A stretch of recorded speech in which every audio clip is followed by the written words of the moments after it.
Magandang araw! Are late upload na. Gawa ng ako'y nagkatrangkaso. Ay napasobra yata ng birit sa karaoke ha. Ay nanibago yata sa sobrang kasiyahan. Ay sa mga oras na aray ako'y nag-aantay ng bus papuntang City Hall. Alay, irirehistro ko ang sarili ko para siguradong ako'y taga-Tokyo na. Aba, baka makakalpot pa. Ibalik ako ng Hokkaido. Ang lugar na pupuntahan ko, hindi ko pa kabisado. Basta ikay may internet at nakakapag-google ka, ay makakarating. Naiingit na ako dyan doon sa naghahakot ng basura. Tuloy ang sahod at may trabaho. Sumadline kaya ako dyan. Sa tunay, ako'y inip na. Nagkakasakit na nga. Ay naninibago yata at hindi nababanat-banat ang katawan. Lasahin ko pag nagkatrabaho, ay iba naman ang daing. Hala, kailan kaya magkaka-rest day? Masakit ang katawan ko eh.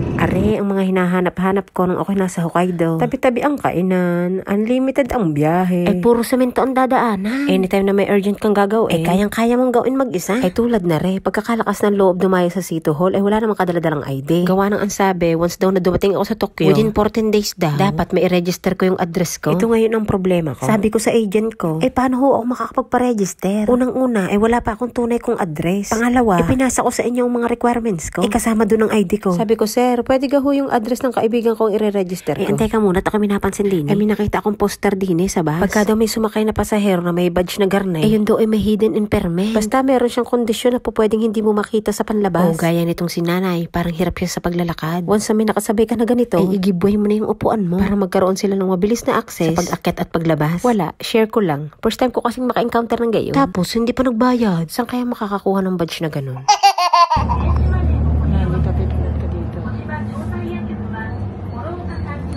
Oh, ay narinig niya. Yan, pipindot kayo dito. Parang walang almusal. Ay, ako'y ingat na magsalita diyan. Gawa na kung mapapansin nyo kanina pag akyat ko. Ay, minakatabi akong parang pulis. Hindi ako sigurado kung pulis nga baga iyon o karelyebo ng driver. Basta nag-ingat na lamang ako. Wala pa akong ID eh. O, pagkababa ko ng bus, sanggunin ulit kay Google Maps. Oy, antay, balikan natin yung pinoproblema ko kanina. Sabi ko, sir, paano gaho iyon? Pwede ko hong gamitin ang address ng kaibigan ko. Hindi naman ako taga dito. Pwede naman siguro. Ikaw hindi pa kita pinagre-resign. Atat ka. Oo, hindi naman sinabing gayon. Medyo hawig lang. Hindi pa naman talaga ako pinagre-resign. Gawa ng wala pa nga matutuluyan nga. Oo, ako arin si Atat. Ay kumpiyansan lumayas at may hupyak ng tutuluyan. Ano ga kayo? Ayan, bugnot na. Yung naman nanipis na ang kaban. Sabi ko, sir, hindi kaya ako hanapan ng ID nito? Wala ka bang naitabing photocopy? Meron naman ho, pero walang tatak na nagsasabing pinaprocess na yung papel ko. Sabi ko, ariin kaya ito, sir? Wala tayong magagawa. Hindi naman natin mahuhugot sa immigration ng mga papel mo. Lagi iminadali nga nating ipas at mai-expire na yung medical mo. Inang, ikasalanan ko na naman pala. Lasahin ko'y wala akong karapatang mag-attitude.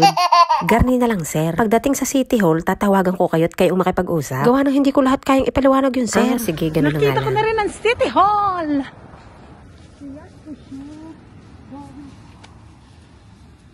Ang ganda ng City Hall din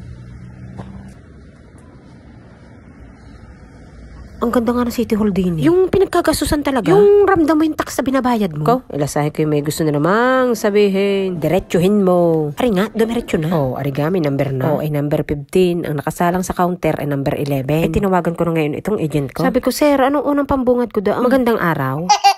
Ko nga at ginawa pang vlog. Sabi niya, saglit lamang, tatawagan ko yung pinaka-leader namin. Walastik ka, sir. Nga ngayon mo isinangguni. Ako na andinin na. Pagka pala ari panahong hindi inari, ako uuwing wala. Marami pa talaga akong gustong i-attitude kasi ako nga talaga ang mali. Ayun, labas ulit. Hindi ako in-entertain. Gawa ng wala akong alien card. On-process pa yung visa ko. Wala akong maipakitang ID. Akala ko naman po pwede makalusot.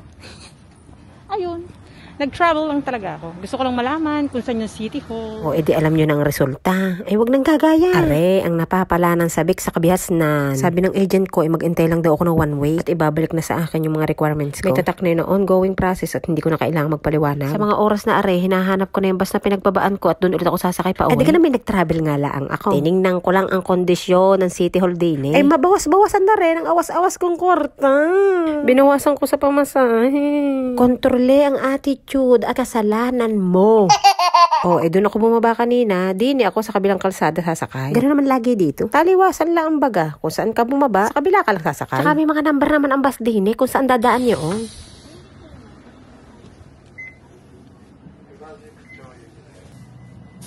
Malag ka na lang talaga pag ikinaligaw pa din Kumpiyansang-kumpiyansa pa akong sumakay. Ano? Wala pang 20 minutes, nasa babaan na ako. Ay maya-maya pa, napansin ko, parang hindi ako dumaan din eh. Saan bukid ito pupunta? Parang pasakay doon na ulit ako ah. Saan kaya ito pupunta? Hala. Sakay lang ng sakay kasi. Hanggat may laman ito, hindi tayo mangangamba.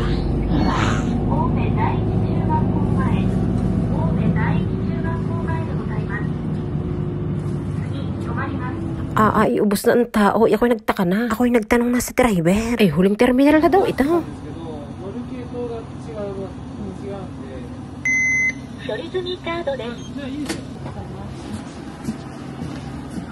Hindi ako pinagbayad. Kinancel niya doon sa unahan.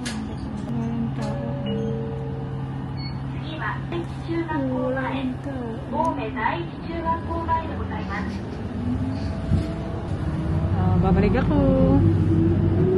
Di nagbabaan na nga lahat. Ay wala pa sana talaga akong planong bumaba. Kaso ay huling station na daw pala iyon. Sabi ko wala naman akong bundok-bundok na dinaanan kanina. Ay kabilis lang ng biyahe. Tsaka hindi ganun kalaki ang pinamasahe ko. Aba isang monitor ay 6 na daan na mahigay. Abay nakakabalukag din naman iyon. Ay paglapit ko, sabi sa akin kundangan kang ulaga, mali ang sinakyan mo. Ay hindi gayon. Sabi ko excuse ho, dito ho ako bababa. Ipinakita ko ngayon itong address ko sa cellphone ko. Sabi niya tama yung station na pinag-antayan mo. Pero mali yung bus number na nasakyan mo. So ako na naman nga ang mali. Kayo yung tama, ako na naman yung mali.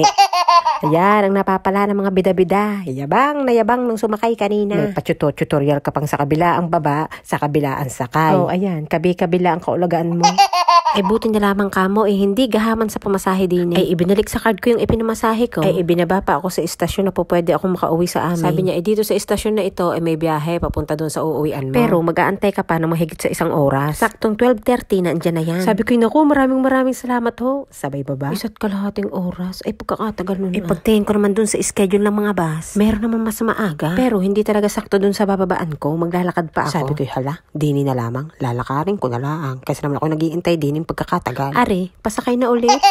Siyempre, pinauna ko na muna ari mga bagets. Kahit naman ari walang pulang badge, mga nakapula naman bone. Hindi kumpiyansa na akong sasakay. In-scan ko na naman ito ngayong card ko na punong-puno ng pagkakamali. Pagkaupo, sabi ng driver.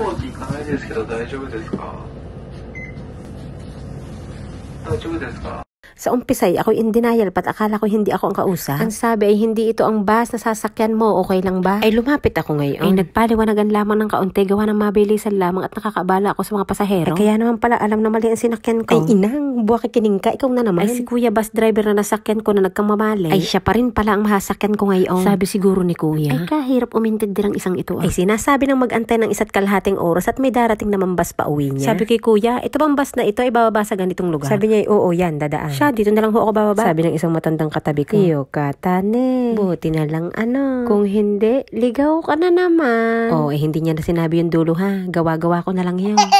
Pagbaba ko nga sa bus, dahil malayo-layo pa ang lalakarin, sangguni ulit tayo kay Google Maps. Alay, ako'y naaari na maglakad ng 11 minutes kaysa magantay ng 1.5 oras. Pag nagpanag po ulit ng landas namin ni Kuya, hindi ko siya makakalimutan. Hindi ko naman saksi siya lahat sa mga kaulagaan ko. Sinamahan pa ng tigas ng ulo. Pamihadong ako'y tandari ng taong iyon. Ay, tutok-tok. Ay, hayain na. Nakakauwi pa rin naman ng bahay. Ay, bigaw nga lamang sa lakad. Ay, nakapag-field trip naman sa City Hall at nakapag-donate ng pamasahe. Pero hindi uuwing gutom. Hindi ko pasalubong yan. Pasalubong yan ng mga galing sa trabaho. Ay, pasalubong! Hundo mami! Ang 3 hopya! May bayarin! Ganito! Diyos ko, pumarusip. Bukas samahan niyo ako, magbabayad ako bukas. Pero mag-focus muna tayo dito. Mani, akin lang to. Ayaw mo?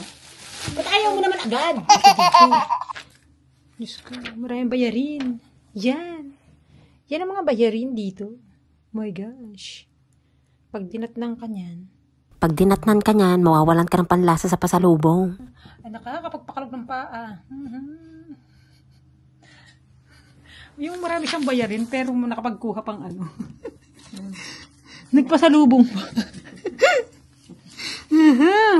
Talaga naman parusa na. Dahil may daladalang hotdog ang hopya, kailangan ng mainit na tubig. Darling.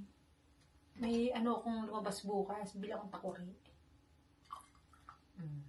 Nakasahod na ako sa card. Ay siya. Diyan na kayo.